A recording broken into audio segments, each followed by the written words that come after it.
you guys might want to sit down for this. You're not going to like the numbers I'm about to give you. So the United States just hit a record low for infant fertility. Record low of all time since we've ever been tracking it. So every woman of childbearing age is giving birth to just under 1.6 babies, just enough to replace us, okay?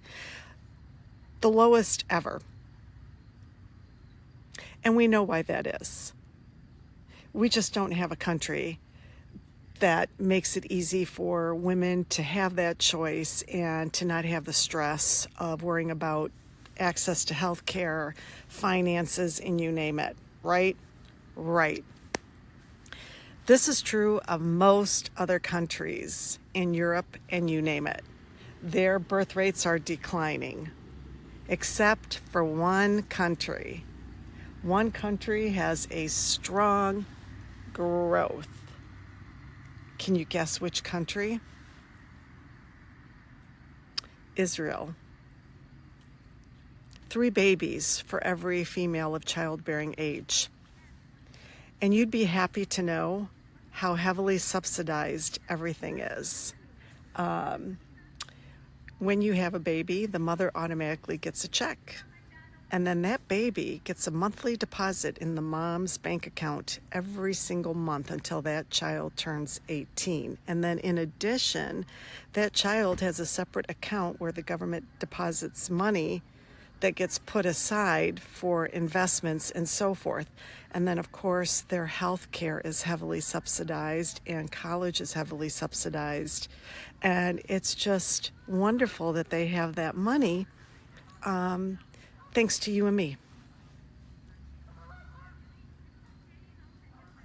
When you see those New York City mayor candidates during the Democratic primary all say, where's the first place they would go visit if they were elected, and they all said Israel, and Zohran Mamdani said, I would go right back to New York City because that's who I'm trying to make life affordable for.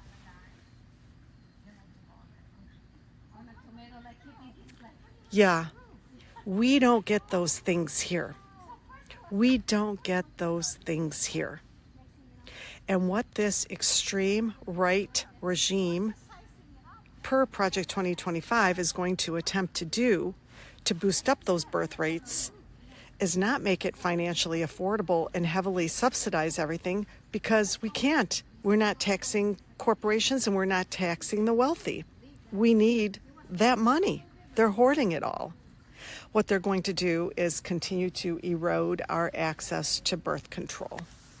As a matter of fact, the only thing that Republicans have put forward right now to boost the fertility rates is to make IVF treatment more affordable. That money, though, we are sending to Israel. We don't get it. Like, we're just being used. We're being used by so many different entities, it's not even funny. Vote in the primaries, Democratic primaries. Vote the pro-Israel candidates out. We need to start looking out for ourselves, and we need candidates who are going to help us do that.